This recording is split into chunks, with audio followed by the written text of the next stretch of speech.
기드온이 어떤 사람이죠? 우리 기드온 그러면 따라 나오는 게 단어가 있죠. 300용사. 적은 수를 가지고 미디안을 이겼던, 그래서 그게 지금은 이제 영화로도 나오잖아요. 300이라는 영화가 나와서 근육질의 300명이 수많은 적을 싸워서 이기고 막 그런 스토리들이 만들어질 정도로 기드온과 300용사는 아주 성경에서 많은 것을 우리에게 알려주고 있었습니다. 그런데 우리가 지금 어느 시대를 살고 있냐면 등잔 밑에 어둠을 지나는 세대예요. 등잔 밑에 어둠이 뭐냐? 새벽에 태양이 뜨기 직전이 가장 어둡다라고 얘기하죠. 등잔 밑이 가장 어둡습니다. 지금 우리가 이때를 살고 있어요. 왜 그러냐? 예수님께서 성경에서 말씀하시는 내가 다시 오겠다 라는 그 시점이기 때문에 지금 세계가 가장 어둡습니다. 가장 죄악이 많고요. 가장 혼란스럽고 가장 기후적으로도 있을 수 없는 일들이 일어나는 세대를 우리가 살고 있습니다. 그렇다면 예수님께서 이 땅에 육신으로 오셔서 이 땅을 살아가면서 33년을 사셨어요. 근데 그 33년 사시는 동안에 언제 가장 기적과 이적을 많이 베푸셨느냐? 이 땅을 떠나가시기 직전 3년 반 동안에 가장 일을 많이 하셨습니다. 왜 그러셨을까요? 예수님이 떠나가시면 사람들은 기억에서 예수님을 잊게 되거든요. 보세요. 그런 말 있잖아요. 눈에서 멀어지면 마음에서 멀어진다. 그런 얘기가 있어요. 그러니까 예수님이 떠나시기 직전 3년 반 동안에 가장 많은, 그걸 이제 공생의 사역이다 그렇게 얘기를 해요. 마찬가지로 예수님이 오시기 직전에 가장 많은 일을 이 땅에서 행하실 것입니다. 왜냐하면 어둠이 가장 깊은 때이기 때문에 그 어둠 가운데서 생명을 구원하기 위한 하나님의 일, 그것은 어둠을 밝힐 수 있어야 하고요. 어둠을 내쫓을 수 있는 그런 막강한 하나님의 일이 이 땅에서 이루어진다는 얘기예요. 그렇지 않으면 구원받을 여망이 없습니다. 이 땅의 악함이 그렇게 깊고 그렇게 어둡기 때문에 하나님의 일하심은 이제 여러분이 상상하지 못할 정도로 강력하게 나타날 것입니다.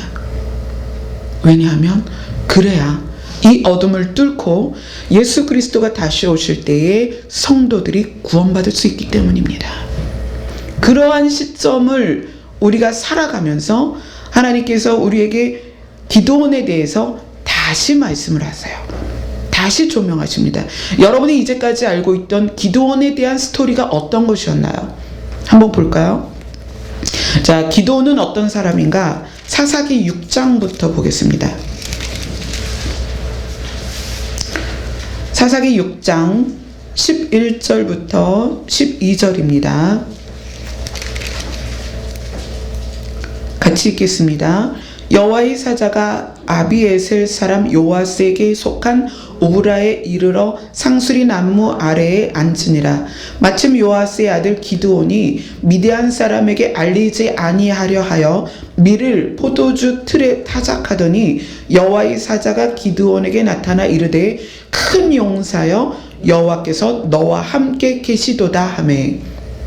자, 이때 시대적인 상황이 미디안이라는 막강한 나라가 이스라엘을 위협하고 협박하는 그런 시대적 상황이에요. 그때의 이스라엘 사람 중에 누구냐면 기드온이 그 미디안 사람에게 들키지 않으려고 곡식을 지금 우리는 이미 다 타작되고 손질된 곡식을 사지만 이때는 자기들이 타작을 해야 되잖아요. 그러니까 이 곡식을 빻아서 먹어야 되겠는데 기드온이 미디안 사람을 만나게 되면 이걸 빼앗길 것 같은 거예요. 그래서 어떻게 했느냐? 포도주 틀에 가서 곡식을 빻는 거예요. 비밀리에 미디안 사람에게 들키지 않으려고. 그러니까 이게 기드온의 첫 번째 성격이 나타나는 거죠. 소심하고 두려워하는 그런 성격이었습니다. 자, 그리고 지금 읽은 본문을 지나서 17절부터 23절을 보세요. 자, 하나님의 사람이, 하나님의 사자가, 여기서 여호와의 사자가 기드온에게 나타나서 너 큰 용사다, 하나님이 너와 함께 하실 거야, 그러면서 쭉 이야기를 합니다. 미디안의 손에서 이스라엘을 구하게 될 거야. 그러니까 기드온이 기가 막힌 거예요. 자기는 그런 사람이 아닌데. 그래서 기드온이 뭘 얘기하냐면, 당신이 정말 여호와의 사자가 맞습니까?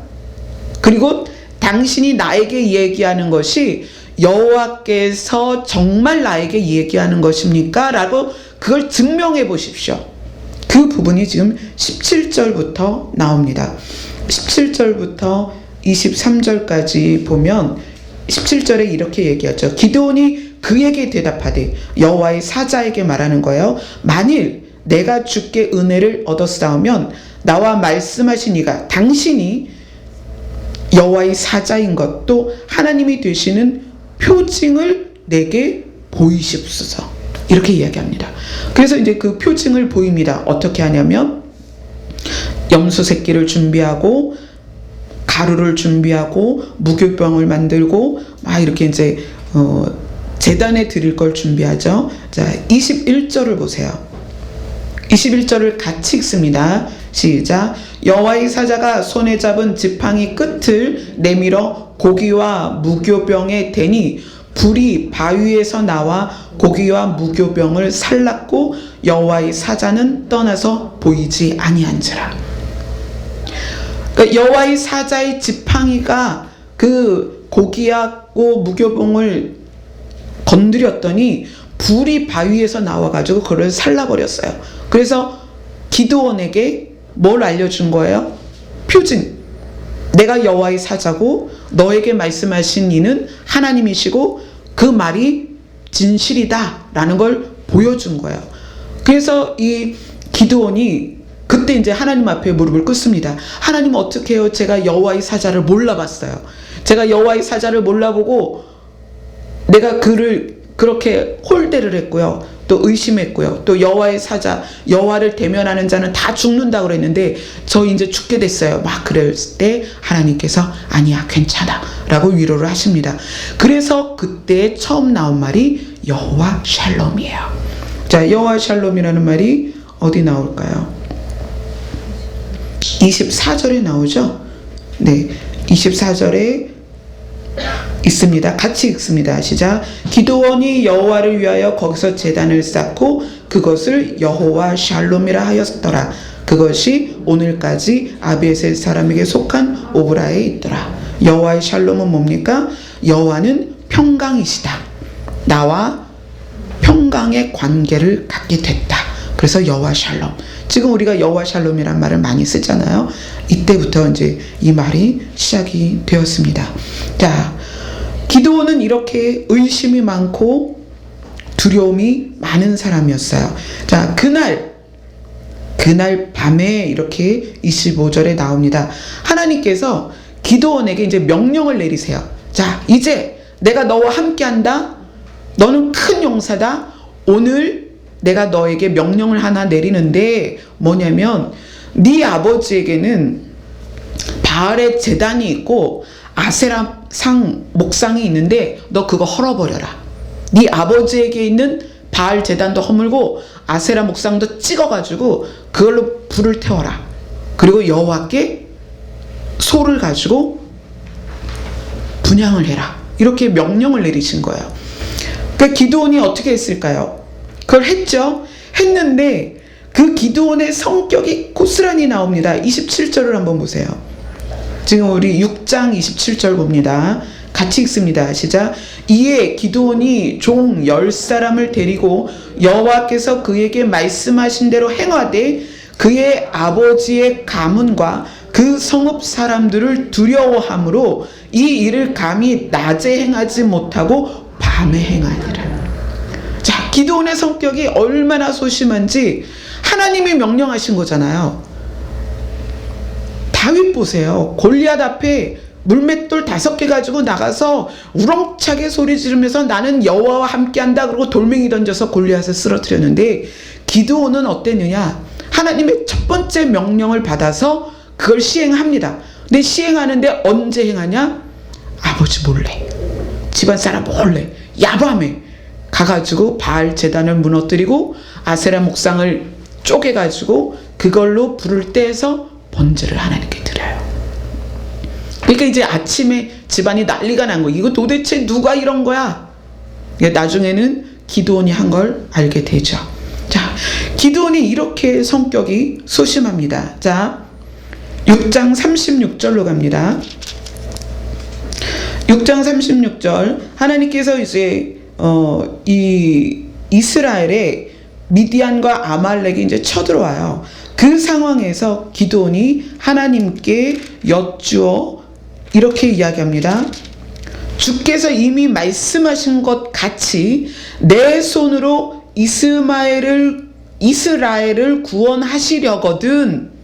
이 이야기는 뭐냐면, 하나님이 미디안에서 이스라엘을 구원하는데 저를 쓰시겠다고 했는데 정말 그렇다면, 그러면서 증거를 보이세요. 정말 내가 그 일을 할 수 있는지, 또 하나님께서 내 편에서 미디안을 이기고 이스라엘이 승리할 것인지 증거를 보이세요. 이렇게 얘기하는 거예요. 그래서 37절부터 40절까지 그 내용입니다. 자, 37절에 이렇게 얘기합니다. 보소서, 하나님 보세요. 제가 양털 한 뭉치를 타작 마당에 둘게요. 그래서 만일 새벽에 이슬이 올 거 아니에요. 양털에만 있고 주변 땅이 마르면 주께서 이미 말씀하신 것 같이 내 손으로 이스라엘을 구원하실 줄을 내가 알겠나이다 그랬어요. 그러니까 어떻게 됐어요? 아침에 일어나 보니까 38절에 그대로 됐어요. 그러니까 38절에 뭐라고 그래요? 그 양털을 꽉 짜니까 이슬이 나온 거예요. 이슬이 물처럼 떨어진 거예요. 그러니까 하나님이 표징을 보여주셨잖아요. 근데 그걸로 만족했느냐? 아니요. 39절에 그렇게 얘기합니다. 기드온이 하나님께 다시 말해요. 하나님, 화내지 말고 다시 제 얘기 좀 들어보세요. 이번에는 양털로 시험하게 하는데 어떻게 하냐면, 양털은 마르고 주변은 젖게 해주세요. 그렇게 요구를 하는 거예요. 그러니까 하나님이 그래? 그리고 40절에 그렇게 얘기합니다. 그 밤에 하나님이 그대로 행하셔서 양털은 마르고 주변은 이슬에 젖은 거예요. 자, 이렇게까지 확증을 요구하는 사람이 기드온이었습니다. 자, 그리고 나서 바로 전쟁에 나가서 미디안을 이겼느냐? 아닙니다. 하나님께서는 이 기드온의 성격을 너무나 잘 아셨어요. 그래서 7장으로 넘어갑니다. 7장으로 넘어가서 7장 9절에 하나님께서 기드온에게 말씀하세요. 너, 이제 밤이에요. 자는 기드온을 깨웁니다. 너 일어나서 내가 너에게 넘겨주려는 그곳에 가서 너는 그곳에서 그들이 뭐라고 말하는지를 들어라. 그런데 아마 너 거기 가기 두려울 거야. 네 종 브라를 데리고 가라. 이렇게 얘기를 합니다. 그러니까 정말 기드온이 진영으로 내려가는데 두려우니까 진짜 부하 브라를 데리고 진영을 갑니다. 그래서 어떤 이야기를 듣느냐? 자, 12절에 보면 미디안과 아말렉과 동방의 모든 사람이 골짜기에 누웠는데, 밤이니까 그들도 자야 되잖아요. 골짜기에 누웠는데 메뚜기의 많은 수 같고 그들의 낙타의 수가 많아 해변의 모래 같다. 그러니까 낙타를 타고 왔으니까 낙타 수가 모래같이 많다는 거예요.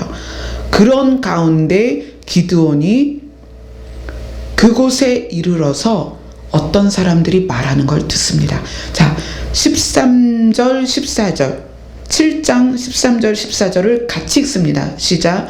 기드온이 그곳에 이른즉 어떤 사람이 그의 친구에게 꿈을 말하여 이르는를 보라. 내가 한 꿈을 꾸었는데 꿈에 보리떡 한 덩어리가 미디안 진영으로 굴러들어와 한 장막에 이르러 그것을 쳐서 무너뜨려 위쪽으로 엎으니 그 장막이 쓰러지더라.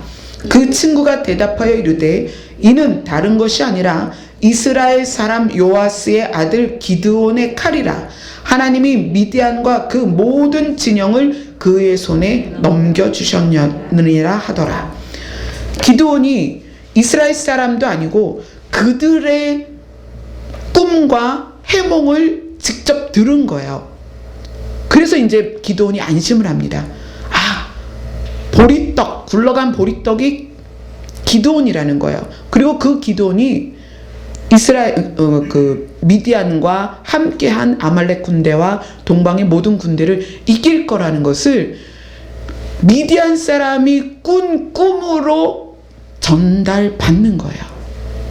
그래, 됐다. 이제 하나님이 나에게 이것을 완전히 확증하셨구나. 그래서 어떻게 돼요? 수천 명이 아니라 300명을 모아서 그 군대를 완전히 전멸시킵니다. 그리고 미디안의 왕들을 잡아서 다 죽입니다. 이 기드온이라는 사람의 특징, 그 기드온의 특징을 어디서 잘 얘기해 주냐면 6장 15절 봅시다. 6장 15절. 이때 이제 여호와의 사자가 기드온에게 나타났을 때 기드온이 자기를 소개합니다. 나는 이런 사람입니다. 내가 어떻게 소개하냐면 6장 15절을 같이 읽습니다. 시작. 그러나 기드온이 그에게 대답하되 오 주여, 내가 무엇으로 이스라엘을 구원하리이까? 보소서, 나의 집은 므낫세 중에 극히 약하고 나는 내 아버지 집에서 가장 작은 자이니다. 기드온은 굉장히 열등감이 강했고요. 자존감이 낮았어요. 근데 그게 왜 그러냐면 우리나라도 이제 성씨로 양반이다, 쌍놈이다, 양반도 나는 무슨 성씨다, 막 이런 그 성으로서 어떤 존재의 그 가치를 말하는 분들이 아직도 많이 있어요. 족보를 들먹거리면서 내가 무슨 씨다 이렇게 얘기하는데, 이스라엘은 특히 그런 게 있습니다.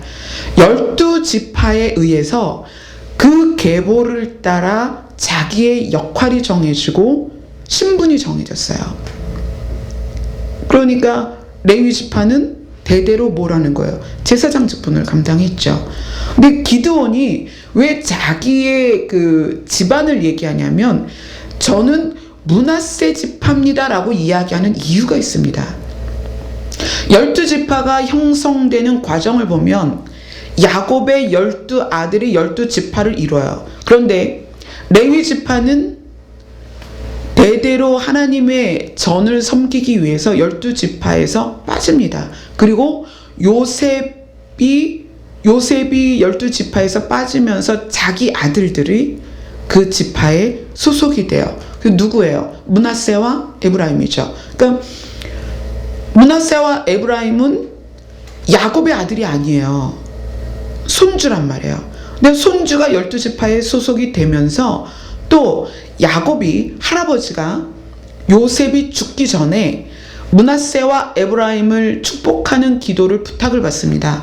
그래서 아주 연로한 야곱이 손주 므낫세와 에브라임을 축복할 때에 므낫세가 형이고 에브라임이 동생이었는데도 불구하고 할아버지 야곱은 에브라임을 높입니다. 그래서 오른손으로 에브라임을 짚어요.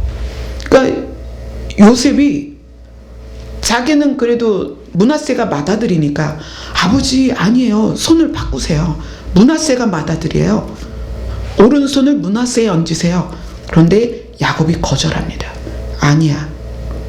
뭐예요? 하나님 뜻이라는 거예요. 그래서 오른손을 둘째 에브라임에게 얹고 왼손을 므낫세에게 얹습니다. 그래서 진짜 역사적으로도 므낫세 집안이 에브라임보다 작았고 큰 역할을 감당하지 못해요. 그래서 이 므낫세 집안 자체가 열등감이 있는 거예요. 자존감이 낮은 거예요. 근데 기드온이 그렇게 설명하는 거죠. 내가 므낫세 집안입니다. 12지파 중에 가장 작은 집안입니다. 그리고 그 집안 중에서도 저는 작은 자입니다. 이렇게 얘기하는 거예요. 자기가 얼마나 작고 연약한 존재인가를 명확하게 이야기를 하죠. 그럼에도 불구하고 하나님은 기드온을 쓰십니다. 그리고 실제로 기드온에게 약속하신 대로 300명을 가지고 미디안과 그와 함께한 모든 군대를 물리치고 이깁니다. 그리고 나니까 이스라엘이 얼마나 좋은지, 자, 우리가 오늘 본문을 봤죠. 사사기 8장 22절에 이스라엘 사람들이 기드온에게 가서 이야기를 합니다. 야, 네가 미디안의 손에서 우리를 구원했으니까 우리를 다스리는 왕이 되라. 이렇게 이야기를 하는 거예요. 그러니까 기드온이 아니야. 나도 그렇고 내 자녀들도 그렇고 절대로 왕은 안 할 거야. 하나님이 우리를 다스려야지. 이러면서 기드온은 사사로서 40년을 일을 합니다. 그래서 기드온이 사사로 있었던 40년 동안에는 미디안이 쳐들어올 생각을 못하는 거예요. 야, 300명 갖고 우리가 전멸했잖니. 우리 저기 기드온이 있는 한은 우리는 이스라엘을 넘볼 수 없어. 기드온이 40년 사사 생활을 하는 동안에 미디안이 쳐들어오지 못합니다. 자, 그런데 이제부터 중요한 거죠. 우리 여기 계신 분들은 초신자가 한 분도 안 계십니다. 다 집사님이시고 권사님이시고 직분을 감당하고 계시고 교회에서 어떤 역할을 감당하고 있어요. 하나님은 이렇게 연약한 기드온을 통해서 그렇게 큰 일을 행하시고 우리에게 무슨 교훈을 주시고자 하는 거야. 그걸 알아야죠. 자, 기드온이 미디안을 물리치고 나서 백성들에게 이야기합니다. 미디안 사람들, 여기는 이제 이스마엘 사람들 이렇게 얘기하는데, 이스마엘 사람들이 미디안 사람들과 동일시되는 장면이 여기에도 말고 다른 곳에도 나와요. 창세기에도 나오고. 근데 이스마엘 사람들이 가지고 있던 금 귀걸이를 달라, 이렇게 얘기를 해요. 그리고 기드온이 그걸 가지고 뭘 만드냐면 에봇을 만듭니다. 에봇은 뭐냐면 제사장들이 옷을 여러 겹을 입어요. 마지막에 어떤 옷을 입냐면 이제 긴팔 베옷을 입고 그 다음에 에봇이라는 조끼를 입습니다. 팔이 없어요. 조끼예요. 그래서 제사장들이 입는 조끼인데, 특별히 대제사장은 그 에봇에 12지파를 상징하는 보석을 붙이고 자기의 그 성전에서의 사역을 감당했습니다. 그래서 에봇은 굉장히 중요한 의미를 가지고 있는 옷이에요. 그런데 기드온이 에봇을 만들어요. 탈취한 금을 가지고 에봇을 만들어서 그걸 걸어 놓습니다. 그럼 무슨 이야기냐면, 기드온이 자기 성격이 워낙 소심하고 연약하다 보니까 왕이 되는 건 거절합니다. 왕이 되는 걸 거절해요. 그렇지만 그의 속내가 있다는 거예요. 속심, 마음에. 내가 이 일을 했어. 얼마나 대단해요. 자기가 미디안 사람이 무서워가지고 곡식을 포도주 틀에 빻았단 말이에요. 곡식을 빻는 절구나 디딜방아를 사용하면 미디안 사람이 와가지고 그거를 빼앗을까봐 미디안 사람 모르게 포도주 틀에다가 곡식을 빻던 기드온이 미디안을 이겼단 말이에요. 그러니까 그것을 기념하기 위해서 에봇을 만들었다는 거예요. 그리고 자기가 어떤 지파라고 그랬어요? 12지파 중에 가장 연약한 므낫세 지파였단 말이에요. 그 므낫세 지파라는 열등감 안에서 뭐가 제일 부러웠겠어요? 성전에서 에봇을 입고 주의 일을, 하나님의 일을 감당하는 제사장들이 얼마나 부러웠겠어요. 그렇지 않겠어요? 초신자들이 딱 들어왔는데 누구는 설교하고 있고, 누구는 찬양하고 있고, 누구는 반주하고 있고, 누구는 교사를 하고 있고, 누구는 장로래, 누구는 권사래 이러면서 막 감당하고 있으면 초신자들이 볼 때는 야, 나는 언제 저런 걸 할까? 그러지 않겠어요? 또 배움이 적거나 사회적인 신분이 너무 열악하고 부족한 사람들은 교회 오래 다녀도 사역을 못합니다. 교회에서 안 세워져요. 돈이 없으면 권사도 장로도 안 세워줍니다. 교회 아무리 오래 다녀도.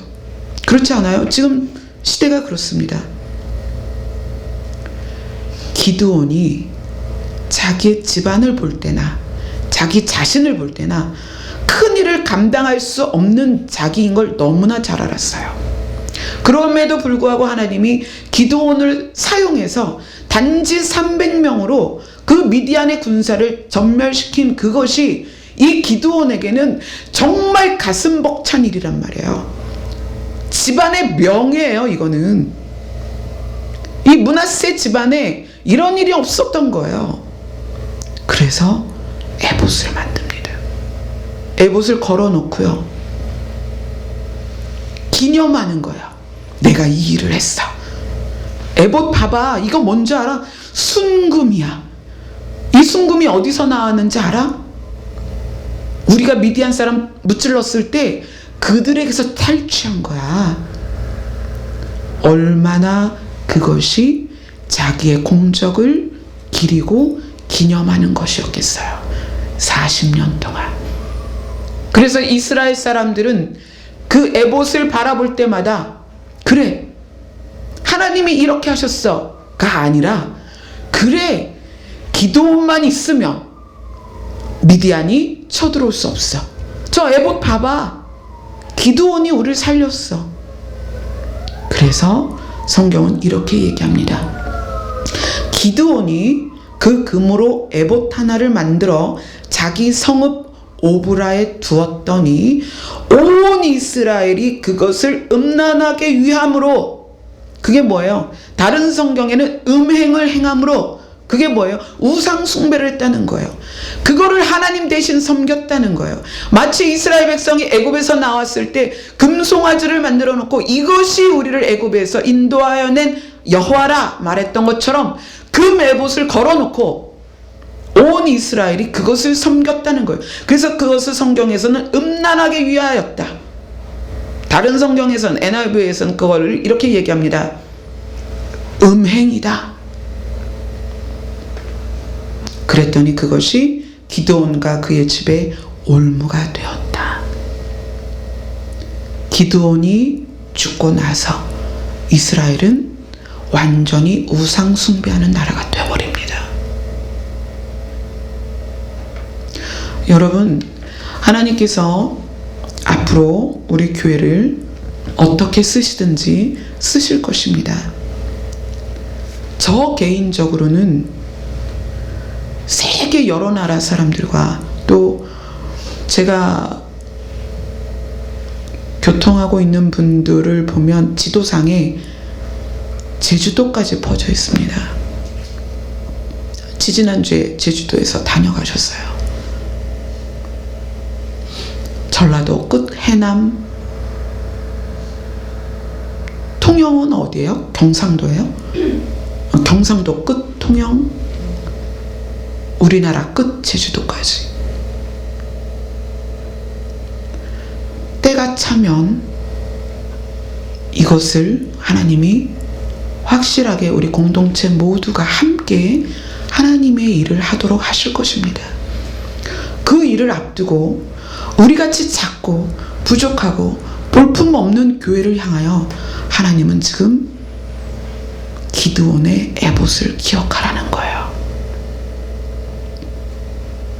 기드온의 힘으로 미디안을 이겼느냐? 아니요. 기드온이 얼마나 소심하고 두려움이 많고 의심이 많고 열등감이 강하고 자존감이 낮았는지를 우리가 6장부터 쭉 봐왔습니다. 근데 하나님은 그렇게 작은 자를 들어서 이스라엘을 승리케 하셨습니다. 그러니까 기드온도 자기가 아니까 왕이 되지 않겠다고 해요. 그러나 우리 마음은 그 생각하는 것이 악해요. 내가 이루어낸 것, 내가 해놓은 것, 내가 성취한 것, 그것에 대하여 기념하길 좋아합니다. 내가 이렇게 했어. 내가 이만큼 했어. 내가 이걸 이루었어. 그것이 사람의 마음이고 생각이에요. 기드온이 에봇을 만듦으로 해서 이스라엘은 여호와를 떠나 우상 숭배라는 음행 안에 들어가게 됩니다.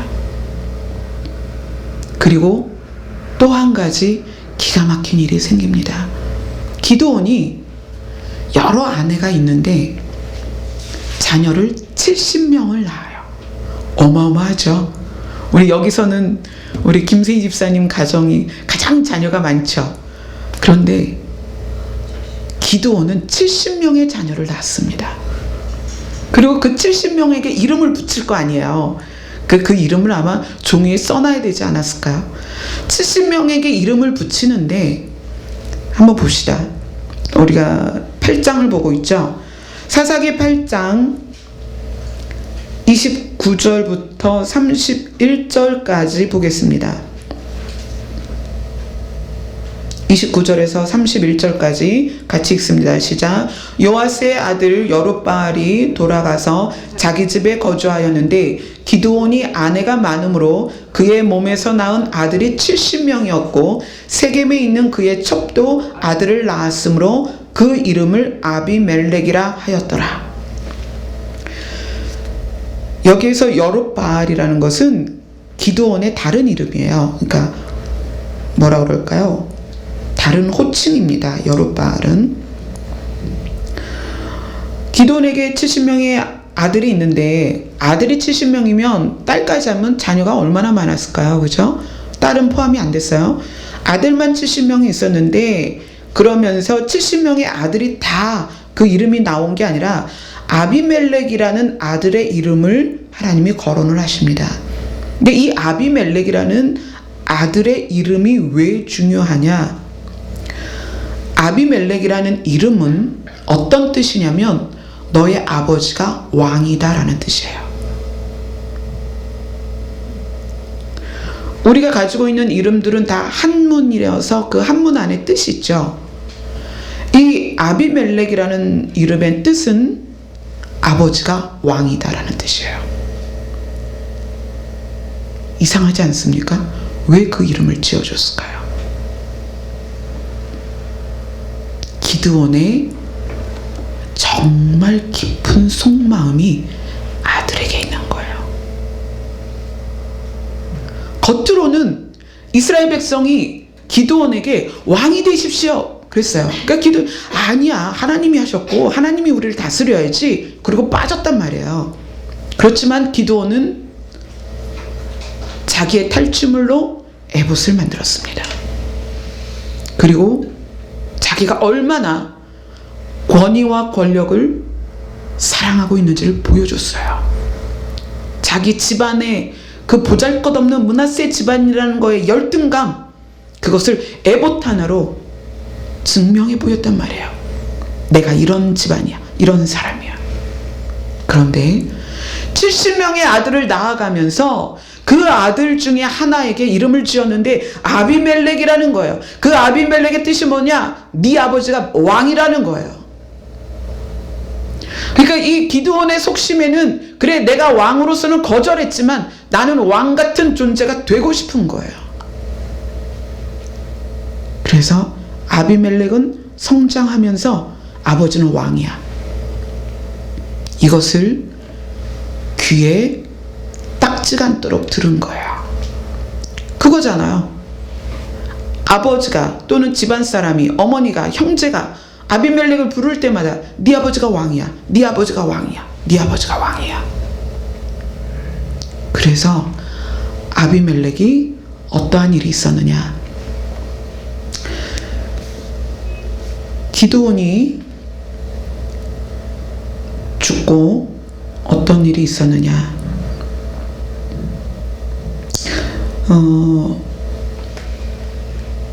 9장에 보면 우리가 이제 7, 8장을 쭉 봤죠.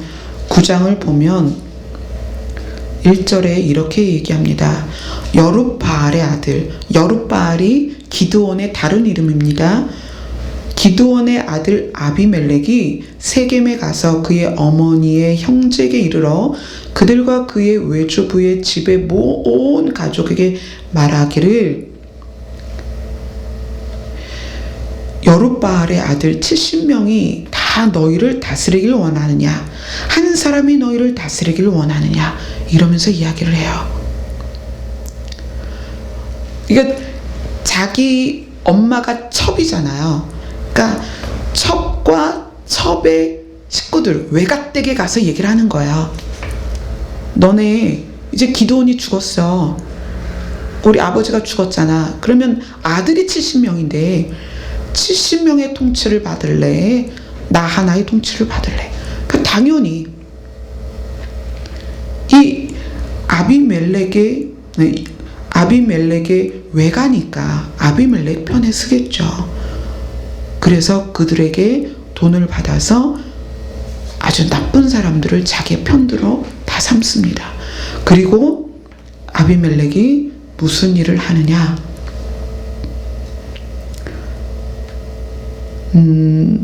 9장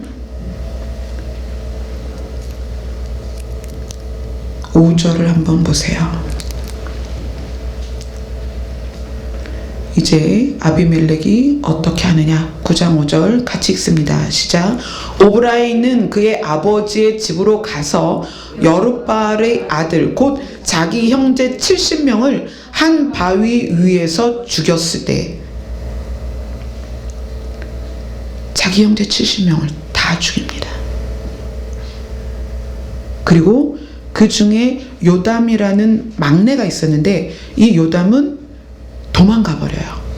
숨어서 요담만 자기 목숨을 구합니다. 그리고 다른 형제는 전부 한 바위 위에서 다 죽습니다. 왜 이런 결과를 얻게 되었는가? 기드온의 사심, 그 사심이 뭐예요? 우리 집안도 레위 집안 같았으면 얼마나 좋았을까? 레위 지파였으면 성전에서 모든 제사를 집례하고 또 이스라엘 백성에게 존경받고 그랬을 텐데 나는 왜 하필 므낫세 집안이야? 이랬을 거 아니에요. 그리고 왕으로 추대할 때 왕이 되진 않았지만 그 마음에 사심이 있었다는 얘기예요. 물론 기드온이 40년 그 이스라엘을 통치하는 기간 동안 왕 같은 역할은 했죠. 하지만 왕은 아니었잖아요. 그러니까 그 사심이 아들에게 적용돼서 이름을 그렇게 붙여버린 거예요. 네 아버지가 왕이다.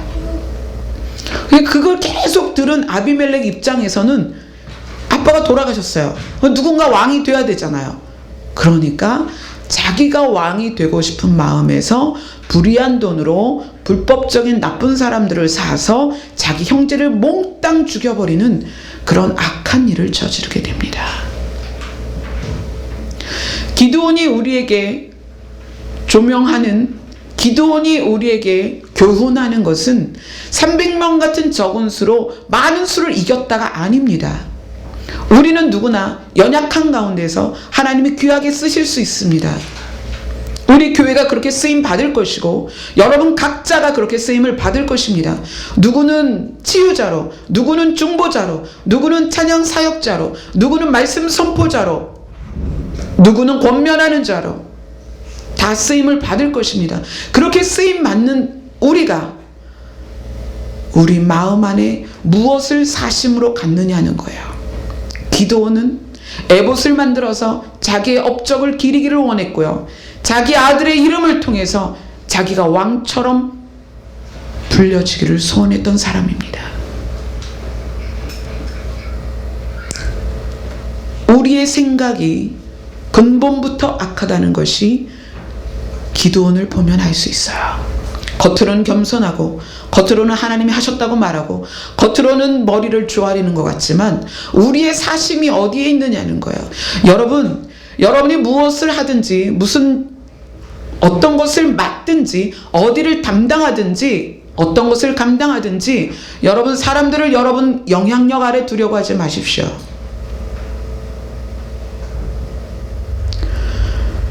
제가 가장 두려워하는 것이 여러분이 제 영향을 받고 제 영향력 아래에서 제가 행하는 것에 의하여 좌우될까봐 겁나요.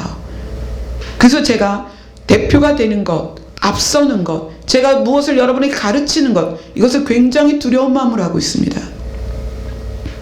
저는 여러분을 하나님의 영향력 아래 두기 위하여 있는 자입니다. 저는 여러분을 하나님 앞에 무릎 꿇도록 하기 위해서 있는 사람이에요. 저의 권위에 복종하거나 제 영향력 아래 여러분을 두거나 제가 이끄는 대로 여러분을 데려가려고 있는 사람이 아닙니다. 마찬가지로 여러분도 마찬가지라는 거예요. 여러분 각자 한 사람 한 사람이 교회 안에서 또는 가정에서 공동체 안에서 어떤 역할이냐, 여러분의 가족, 여러분의 자녀, 여러분의 형제들을 하나님 앞으로 가도록 하나님의 영향력 아래 있도록 돕는 자가 되십시오. 여러분이 교회 안에서 어떤 사역을 하든지 여러분이 그 사역을 감당할 때 여러분의 영향력 아래 사람을 두려고 하지 마십시오. 반드시 그것은 멸망하는 길입니다. 보세요, 기드온은 자기가 죽으면서 집안이 멸망을 했습니다. 자녀 아들 70명 가운데 요담 하나 도망가서 살았고, 아비멜렉은 어떻게 됐는지 아세요? 자기가 왕처럼 군림하다가 몇 년 안 돼서 여자가 던진 돌에 맞아 죽습니다. 이것이 우리의 악한 사심의 끝이라는 거예요. 우리의 악한 사심은 반드시 우상 숭배를 하게 합니다. 기념하는 것, 나의 공적을 기념하는 것, 어떤 장소를 기념하는 것, 어떤 누구를 기념하는 것, 누구의 영향력 아래 가는 것, 이게 다 우상 숭배예요. 그래서 저는 여러분이 저를 우상처럼 섬기지 말라고 제가 늘 저의 연약함을 여러분에게 말씀드리는 거고요. 여러분이 하나님의 영향력 아래 있기를 저는 끊임없이 노력하고 있습니다. 여러분이 사람의 영향력 아래 들어가면 망하는 거예요. 구원을 이룰 수 있습니다. 왜냐하면 사람은 구원을 주는 존재도 아니고 구원 밖에 이끌어 갈 수 있는 존재도 아닙니다. 여러분이 왜 교회에 나오는가요? 좋은 소리 덕담 들으러 나오십니까? 아니요. 여러분이 교회에 나오는 것은 하나님의 영향력 아래 있기 위해서 나오는 거예요. 여러분이 어떻게 하면 좀 더 이 악한 세상에서 벗어나서 하나님의 영향력 안으로 들어가는가? 내가 어떻게 하면 좀 더 하나님의 영향력 아래 무릎을 꿇는가? 내가 어떻게 하면 좀 더 하나님의 말씀 앞에 나 자신을 죽일 수 있는가? 그래서 여러분이 교회에 나오고 하나님 앞에 예배를 드리는 거예요. 여러분이 저의 가르침을 위해서 나오는 게 아닙니다. 제가 무엇이 간데 무엇으로 여러분을 가르칠 수 있겠어요? 우리는 기드온을 통해서 미디안을 이겼다라는 것을 배우는 것이 아닙니다. 기드온을 통해서 사람의 사심이 얼마나 악한 것이며 그 사심이 얼마나 끔찍한 결과를 낳는가, 이걸 보시라는 거예요. 이 땅의 정치인들은 어떻습니까? 정치 때, 선거 때만 되면 막 나와서 많은 사람들에게 굽신거리고, 뭐 국민의 뭐가 되겠다, 머슴이 되겠다, 실상 그런가요? 되고 나면 여러분들이 위장된 겸손을 갖지 않기를 원합니다. 여러분이 위장된 겸손을 갖는다는 것은 여러분의 심중에 기드온과 같은 제사장을 향한, 왕을 향한 사심이 있다는 거예요. 하나님이 우리에게 왕 같은 제사장이라는 신분을 주셨습니다.